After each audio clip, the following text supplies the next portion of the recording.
Hello, you guys, and thank you so much for tuning into Cal. We are here for a special interview with the mayor of Fort Wayne, Mayor Sharon Tucker, um, about what is going on in our city right now. Mhm. It and it's so unfortunate because it's not even just our city; it's everywhere right Oh now. yeah, yeah, yeah. Um, but for us, it affects us, Right. It's so personal. it's It's personal personal. now. Yeah. So what is it that we are talking about today? Youth violence and the increase that we are seeing, and as you mentioned, youth violence is not just happening in the city of Fort Wayne; it's happening across the country. It is Mhm. increasing across every demographic in the country. And sadly, it's increasing in the city of Fort Wayne, but we would be naive to think that we would be excluded from any Right. any activity. So it is on the rise, and if you are a watcher of TikTok, you get to see how it's increasing across all areas. Kids are filming the fun Yeah. that they're having out in communities, regardless Mm, of the impact that it has on the community. mm, mm. Now, I had the privilege of attending a forum that you held at the library in the city here, and it was good. It was a lot Thank of you good for saying that. information. Yeah, it Yeah. was a lot of good information. And I was back there jotting stuff down, um, and things I knew and a lot of things I did not know, Mm-hmm. as far as how many police are, on watch Oh at gosh, all yeah, times. I did yeah. not know that, there were only a certain amount that Mm-hmm. are sent out from. Yeah, we have 509 sworn officers that are on the streets.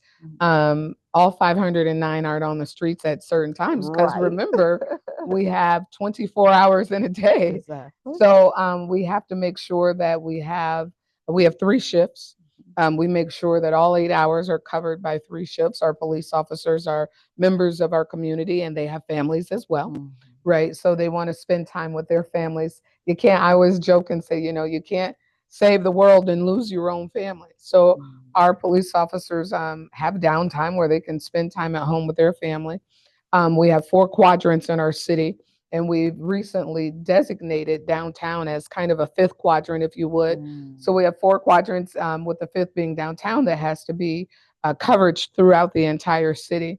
And so you take those officers, you divide them by five for each quadrant, you then divide them by three for each shift, and that gives you an indication of how many people are on shift.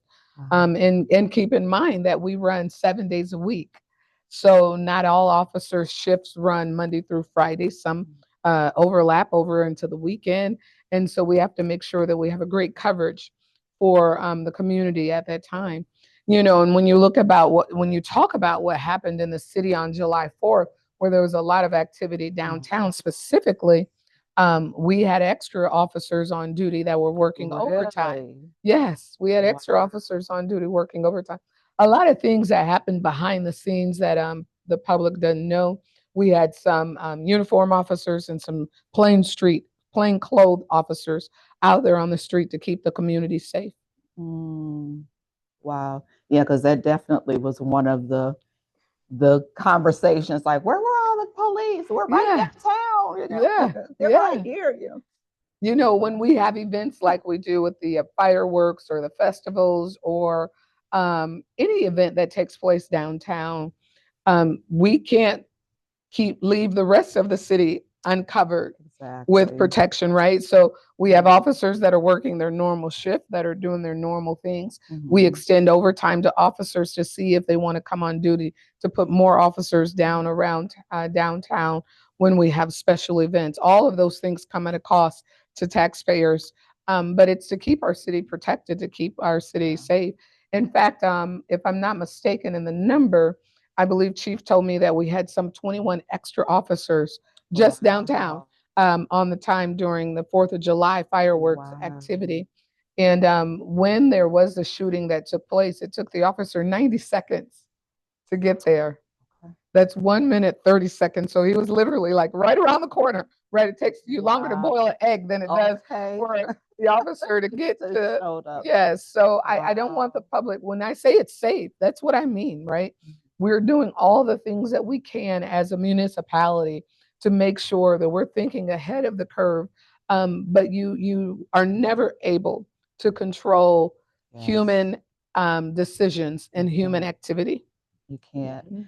Um, I work downtown also, and I actually was able to, be a witness to how fast the police can show up. Yeah. Um, because you don't see as many bicycles anymore. Mhm. You know, Oh, the they're cops on there. the bicycle, they are They're there. there. Because I was able to look out the window and watch a situation take place across from where I worked at. Mhm. And of course, everybody's like, is anybody going to call the police? Is anybody?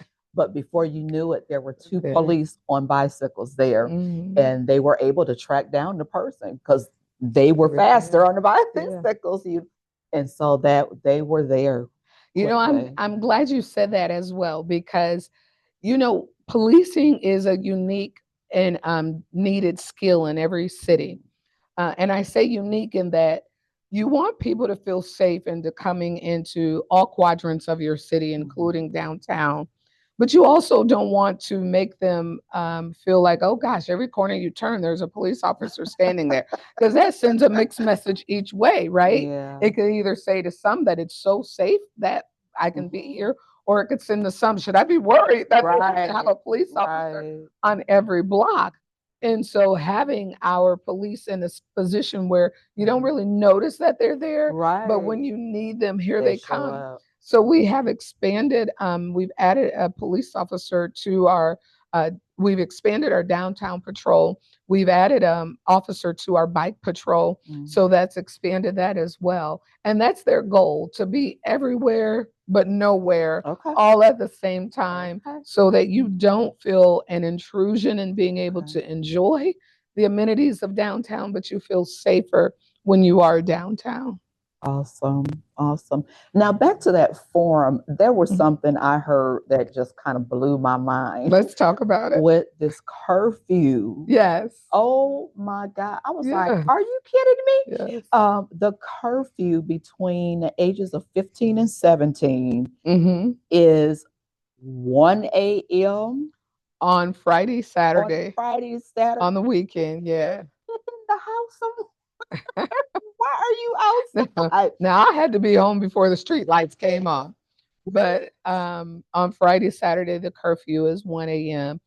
Through the week, the curfew is 11. The Okay. curfew is 11 for those ages.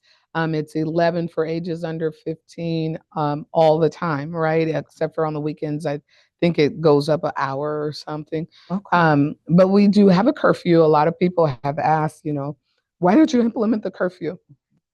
Excuse me, we do have a curfew. Mm. The curfew is set by the states. We can make an adjustment to the curfew 2 hours one way, 2 hours another way. Mhm. The challenge isn't necessarily the curfew. The challenge is how, and you learned this that night, right? Mhm. The challenge is how you enforce the curfew. And the reality is based on all the exceptions. If someone's married, and I don't know how many 17-year-olds, I know, 16, right? 17-year-olds are married, but how would you find that out? Right. You'd have to stop them. And if you stop a person just because they're 16, 17, and ask them if you're married Right. and why are you out here if you're not married, the police could be charged with profiling Mm. or discriminating against someone's Mhm. rights, because you can be on the street later than curfew if you're leaving or going to work. And so if someone's walking on the street going to and fro, we don't know if that's what they're doing. We don't know if they're married. And so it adds a added barrier to being able to enforce curfew, so that Mhm. you are not putting the police and or the person in a position where they feel like they're being targeted or profiled. Groups of people. I know when I was younger, and I made this comment, my mom would have my sisters and I sometimes walk down the street to get my Yeah. sister from work so she wouldn't have to walk home alone, and she would be after that 11 o'clock hour. So we'd all walk down as a group and we'd walk back as a group. So if we were stopped at that time, she would be the only one leaving work, but we were her protectors, if you Right. would. And Right. so we would be in violation of the curfew Wow. because we weren't. So it's a lot of factors that go into being able to implement their curfew without violating someone's constitutional rights and Wow. without providing, without profiling or stereotyping an individual. Mm. And I know a lot of the situations that I've seen and I've heard of in our city um, are groups. They're groups hanging out. And I know someone and I were talking the other day, and I said, and they were talking about how the parents, need to Yeah. be involved. And I said, well, I know for me, when I was younger, my mother wouldn't have allowed me to be out, but I would go spend a night somewhere Hmm. where that parent would, Right, you right, know. true, And fact, so my the mother just thing, didn't know, right, you didn't know. say. Hmm. And so Hmm. I'm guessing that is probably what is going on, these kids. But how do the parents, someone made a statement at the forum and said, the parents need to know your children. You need to know your children. Yeah, I don't want to. I hate to have the one size fits all. Mhm. Every time I've bought a one size fits all, I'd say it should fit most. One size does not fit all. It should fit Right, most, right, right? And right. I'm not most, but I hate to say that there is just one blanket. We Mhm. do need parents to be involved a little deeper Mhm. into the activities of their parents. And like you, I was one of those kids who would go to a friend's house where the parents were a little more Yeah, lenient than my Kojic upbringing yeah. that I had. And so you know who those are. But you know what my mom would do? She would ask questions. Where are you going? Who are they? Who are they people? Yeah. Where they go to church at? Different things. Mhm. The world is different. Parenting is It a lot is. different than it was when I was growing up. So I'm not going to try to pretend like that was the best then Mhm. either, right? Because we all Right. had flaws and made errors. But what we do know is that it takes a collective village. And that at some point in time, we all come into communication, connection, contact with young people, that we get an opportunity to pour in them. And while that, the positive investment that we give them at the time may not show when they make need an opportunity, when they have an opportunity to make a tough decision, hopefully that investment will come out. So it's a mixture of everything, but it always starts at what is your upbringing, what is your Mhm. exposure to your upbringing, Right. what can parents do to help modify that and to help make things easier. And it would start with having a greater investment in knowing where your kids are and Mhm. being in connection with your kids to a greater level of responsibility. Mhm. Yeah, I know my children didn't become my friends until they were grown. Mhm. Yeah, yeah, I think a same. lot of us are trying to be friends when they're younger, and there's a time for that. Yeah, yeah, and Be the parent first, it's so worthy and when then they hit the yeah, age where you yeah, get to release the little bird from the yeah, nest, and then you can be yeah, friends with a deeper level, knowing that they have the investment that right, you put in them to be a well-rounded person. right. So someone also said at the forum that officers need to have thick skin Mhm. and not to bring their personal issues to work. Mm. Um, because some felt like the officers are not handling the different situations effectively. Sure. Uh, You thank you. Officers go through extensive training. People always say that they need to train, they need to train, they mhm, need to train. They go through extensive training, they go through de escalation, they go through varying sets okay. of opportunities to train. Um, for both parties involved in any kind of incident is a layer of unknowns. So Mhm, the person who's involved in the escalated environment was there, saw what's happening, mhm, knows what's going on, temperatures rise, yeah, they're a part of it. When someone calls 911, and let me emphasize that, when someone calls 911, mhm, an officer comes. Officers aren't there. if someone doesn't ask for us to come and intervene. Mm. So the intervention that an officer provides is by request, not by happenstance or demand. It's by request. And when an officer comes on the scenes, they are coming into an unknown situation. They have no idea what the conversations are. They have no idea who the culprits may be, who's the innocent, who's the guilty. So they're coming on scene to try to de escalate, evaluate, and solve a challenge of which they have no information of, and moments of frustration for the parties that were present. Mhm. And so when you come onto a scene that is especially escalated, your training tells you to get the situation under control first, like safeguard the situation. And that means sometimes trying to bring tempers down.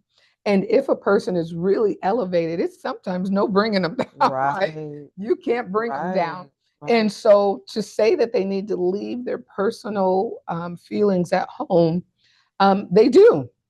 They're coming in with the responsibility of trying to de escalate and do their job. And those personal feelings are what they bring with them, their job. Now, I am not going to try to make excuses for our officers, but I will reveal the truth because I support them wholeheartedly. Before they get your call, they may have had a call earlier Yes. of a similar situation or a different situation. So they've had calls of all day. And let's just say yours is at the end of their day and the end of their shift. And just like all of us, you get tired, you can be exhausted. And so I'm not saying that that is a an excuse for anything that a person perceives as a mistreatment from an officer, because that's not what's happening. An officer is coming in trying to solve the situation of which you called them to, or which they were called to, with bits and pieces from a phone call. Yeah. And so they don't have a personal agenda other than to de-escalate and keep the community safe. So I know that that may not sound popular for a lot of people, but it really is the truth.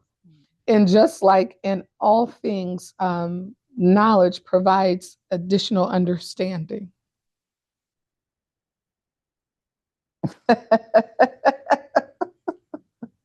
That part. And that's in any situation. Any situation. That's across the board. Any situation, yes. Wow. Okay.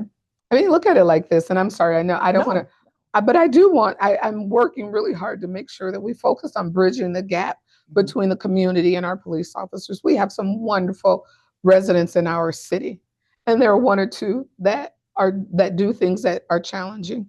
We have wonderful police officers on our force. There may be one or two that have made a decision that's challenging.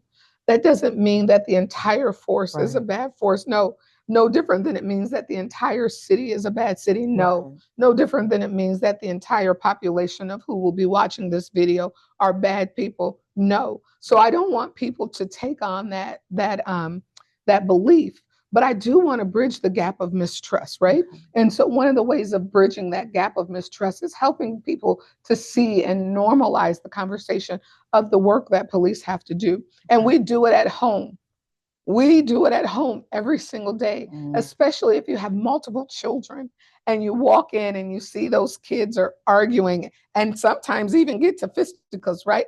Sometimes our own children will start fighting each other, right? And so when you as a parent see your kids fighting, you have to step in and assess the situation and determine who's the aggressor and who's not the aggressor, and determine who to punish and who not to punish. And then you break the situation up. That's what the police are doing. They're coming in, they're assessing a situation with little information, trying to determine who's the aggressor, who's not the aggressor, and to break that situation up. Well, at home is easy because you go, Mama said, and then people just instantly stop because the power of mama means something. But in policing, the power doesn't mean that much to a lot of people. We've lost the respect of the power of the police are here. And so it makes the job much more challenging because you do have to implement those same guidelines and principles in a community that is pushing back just a little bit. So we need to work on building that trust and helping people understand that we hear you, we see you. We also want you to hear the police and see the police Yeah. and recognize the difficulties of both positions when you are facing a situation that is escalated. It was that the backdrop of why you did the forum. I did the Was forum that because I had been receiving a lot of emails, a lot of questions, social media questions, comments, and letters asking, "What do we do to end youth violence? What are mm, you doing, oh, Mayor, to oh, end youth violence oh. specifically?" This is, hey, you're in charge now. What are you doing to Mhm. stop this? In some cases, people take the attitude that, hey, these are your folks creating this challenge. So why aren't you just telling them to stop? And in some Yeah. cases, in especially in the African American community, folks are saying, you're a black mayor. You should be stopping this. You should be taking control. And so everyone's looking at me as mayor to say, what are you doing? And so I wanted to be able to answer those questions. And it was Mhm. over 100 of them. We grouped them into segments so that we Mhm. could get the questions answered. And I also wanted to be able to help people understand. My people perish for a lack of knowledge. So I wanted Exactly. people to help people understand what the role of government is, Yeah. what the barriers around the role of government is, and how the community views, no matter where you are from, how the community views policing and the responsibility of policing. And I do believe that we were successful in giving that information, Yeah. whether people thought that that was, if they had a different expectation of what the forum was for, then I do, I can respect that. But for us, the forum was to answer all the questions that we had received, even before we opened it up for people to send us their questions, Mhm. and to be able to help them understand government and the barriers of government. And so we did that. And I also wanted the police chief to hear from community Mm. individuals who are boots on the ground trying to help Mhm. him in the work that he has to do with our Yeah. force, Yeah. and to help people understand that there are folks out there that are doing the work, boots on the ground, quietly and secretly, that are trying to help reduce this activity that we are seeing in our community as well. Mhm. So, like I mentioned before, it's no one person's That's job. right. It is a community. It That's does right. take a village to be able to help our young people find their value, find a alternative Yes. solution Yeah. to gun violence. Yeah. I never want to advocate for going back to fist fighting, but we need to Would find prefer that. it. At least they get to come home Oh, at the right. end. We got to find an alternative solution to Yes. gun violence, and really an alternative solution to solving your disagreements. Exactly. Hmm. Exactly. Hmm. Yeah, they don't and I don't know if that would, like, a class in school or something, to kind of teach them how to deal with their anger, how to have a healthy disagreement, because it's okay to disagree with It people. is. And I don't think it's no. They don't disagree with me. Yeah, No, yeah. exposure, exposure. We have to expose our young people to something different. Mm, In the group of young folks that we are seeing right now, we also have to remember where they're coming from and the backdrop of what they have been experienced growing up into their teen world. And you're saying, probably think I'm talking about parenting and home environment. I'm not. I'm talking about a lot of these young kids came out of isolation with COVID. I'm talking about the mm. age demographic that we're experiencing now. COVID was 4 years ago. And Yeah, so, that's excuse true. me, 5 years ago, right? It In was 2020, it five. came out. Yes, So it was. 5 years ago, COVID was introduced into the world. You look at a person who is 18 now, they were 13 in COVID. Yeah. A person that's 14 now, they were 9 in COVID.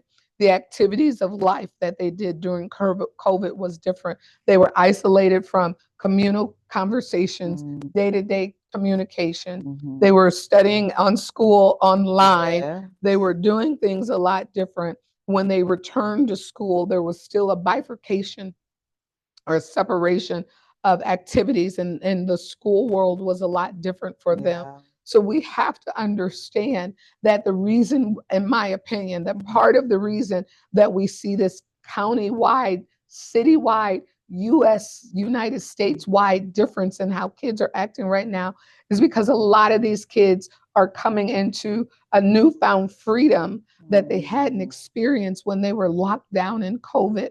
And we grew up every single year Right. talking to each other in Right. school, arguing out in school, having the counselors help us in school. These kids missed at least 2 years of that activity, which helped forms their brain and how to have conflict mediation. We don't know all of that, right? But the purpose of Yeah. school is not just going to get learned work through pen and pencil in a textbook. It's also the activity that you have it being into social spaces with people, Yeah. and you learn the unknown things when you're in those spaces. And part of that is conflict resolution. Yes. And so we have to be able to help create a space where there's a normal conversation with young people, amongst young people, so that they can start relearning, rethinking how to handle differences, Yeah. conflict resolution, how to handle Yeah. those differences.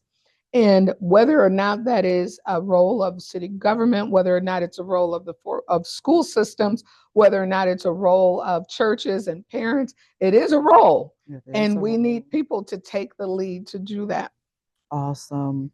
Now, someone mentioned the youth engagement program. Mhm. What is that? Let me brag on my young people for a minute. Can I please? Yes. We have a Mayor's Youth Engagement Council, and the Mayor's Youth Engagement Council consists of students from all high schools that apply to be a part of a mayor's initiative. They come together monthly and they study challenges, they think of solutions, they work together to do work in the community. They do volunteer things. They've had in the past, they've had mental health conferences. In the past, they have had fed the homeless. They have had governmental conversations, connections. They just do a myriad of activities in the community, and it gives them exposure from the viewpoint of city government. And they're from the ages of 14 to 18 or high school. Okay. As long as you start, I'm sorry, not 14, because you have to be a sophomore. Okay. So freshmen that are new coming in, unfortunately, don't participate, but sophomores to seniors get an opportunity to participate. These young folks are dynamic. They have been interviewing the next cohort of applicants to come in because the seniors have graduated, so we'll bring on a sophomore class. They've been interviewing all summer Oh. to see who will add to it. They've had the interview set up in the office over here. They ask them questions I'm scared to interview because they are dynamic. They take their role seriously. They really go through who's going to come because they know that they represent the mayor. And when they Awesome. go to events, they represent the mayor. And they are going to be holding I've charged them. Um, this is new news. You'll get a headwind here. I've charged them with holding a youth engagement conference forum where Ooh. only youth get to talk. They'll set the details, the parameters around it. We'll have mentors in the room to listen and help make sure that we're keeping order. But young folks saying want to hear from me. I'm 53 years old. Young folks want to hear from young folks. And so the Youth Council has been charged with creating a forum, much like we did on Wednesday. That's their charge. So people say, well, do you have I got a plan. On Thursday, I will identify what that plan is. I just gave you one spear, one slither of what the plan is, but we are working to make sure that we address youth violence in our city as best we can from the mayor's role. As best you can. As Mm, best you can. Yeah, I fully stand behind you. thank you. Thank you. Because it's not just the mayor's job to Yeah. keep the city, I mean, Yeah. the individual safe. I mean, it is, but Mhm. in that sense, you can't. How can you? You You don't know, know them individually. You can't say, yeah. Jaquan, get over here. Boy, if you don't sit down. Exactly. No, that's what my And mama would say. you know what I mean? It's not Uh, that you can do that. So I'm not yeah, sure what the expectation is. And maybe that's what we need to talk about. What is your expectation yeah. of the mayor? What do you feel she could do that she's not already doing? I And I don't we know. make light of the situation. I laugh so that we don't cry because it is absolutely. It's I don't horrible. want to take away the sadness, the pain. And I have said it before, one child lost, whether it's to the Yeah. graveyard or whether it's to the judicial system, Yes. one child lost is one too many. I've seen many mothers crying. I've seen many Mm. mothers grieving the loss of their child. Mm. It ruins families for many people. Yes. So we that is serious. Death Mhm. is final, Yes. and we don't want that to be the case. So I don't want to make light of that, but I do know that in my role of mayor, if I knew who the next person was, Yeah. if I knew the next kid that was going to pull the trigger or that would receive an unwelcome bullet, I would stop it. I would do everything that I could to stop that activity from taking place. The challenge is I don't know. I don't know. But what I do know is that a lot of the students do. A lot of our Mm. young people do know. When Mm. you say, why do they know? Because they're in the middle of the disagreement that's going on. They've heard their friends say, I'm going to get him Yeah. or her. Yeah. They've heard their family members say, I'm going to pay. They've heard those things. And so we need to be able to have a space where they can feel comfortable in Yes. saying, hey, I'm worried about my Yes. person's safety, or I'm worried about what my brother might do. And they need an outlet to be able to help them. What do you do with that information? How do you direct that information without feeling like you're a snitch or without having a Mm. retaliatory activity launched back toward them? Yeah. So we need to be able to have an opportunity for our young people to have an outlet Yeah. to even voice those concerns. And so I get it. I get it that I am the CEO. I am the CEO of the city. Yeah. And just like CEOs of your company, there are things that happen that I have no idea Yeah. that are taking No place. control. But it still becomes my responsibility. And so I've spent countless nights not sleeping. Mm. I've spent countless hours up, go to bed at midnight, wake up at 3 a.m., um, thinking about how to address this concern. And thankful that that we have a community that is passionate as the people that came out, the questions that we received, the number of people who said, how can I help? Mm. And so I know that we have a limited time. So if I could I give the charge on how you Yes. could help? Yes. One of the number one ways that I would recommend, if you are one of those people that reached out and said, how can I help? The solutions are great. Not all one solution will work. Not everything is a one size fits all to be able to make this, to solve the challenge that we have. But I believe if we work as a collective group, united, we will be able to make an impactful change into the activities that we're seeing. So if you're one of the individuals that want to help, I would recommend that you volunteer your services.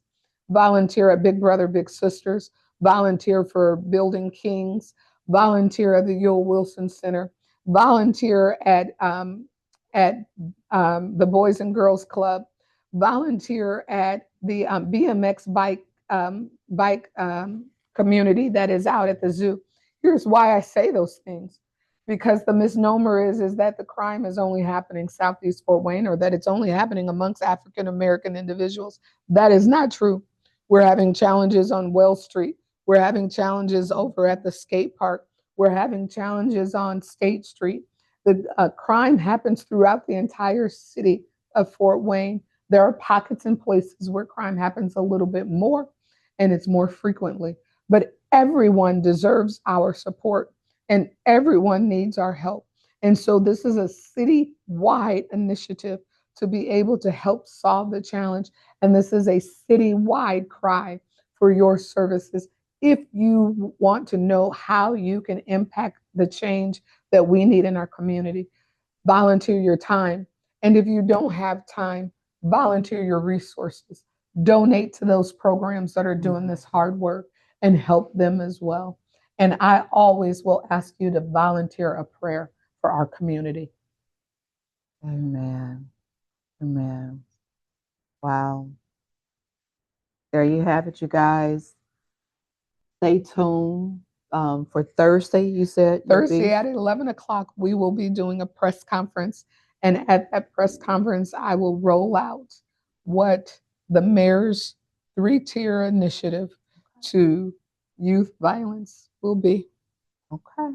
All righty. All right. Well, thank you so much, Mayor, Thank for you. your I time. appreciate you so You're much. so welcome. Thank you so much. You guys have a great day, and don't just have a great day, but make it a great day for someone else.